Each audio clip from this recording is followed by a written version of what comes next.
ایک دفعہ کا ذکر ہے، ایک جنگل میں ایک شیر اور ہاتھی دوست تھے۔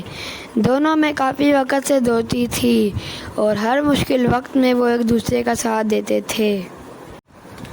ایک دن جنگل میں ایک بڑا خوفناک ٹائیگر آیا۔ یہ ٹائیگر اتنا بڑا تھا کہ ایک شیر یا ایک ہاتھی کے لیے بھی اسے پکڑنا مشکل تھا۔ شیر اور ہاتھی نے مل کر سوچا، اگر ہم مل کر کام کریں تو شاید ہم اس شکار کو پکڑ سکیں۔ شیر نے اپنی تیز دوڑ اور طاقت کا استعمال کیا اور ٹائیگر کے پیچھے بھاگا۔ وہیں پر ہاتھی نے اپنی زبردست طاقت اور لمبی سانسوں کا استعمال کیا اور ٹائیگر کے پیچھے بھاگا۔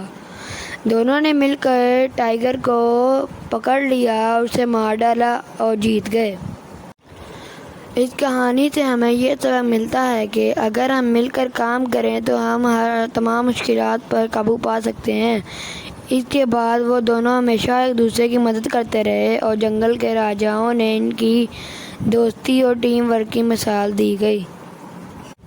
شکریہ۔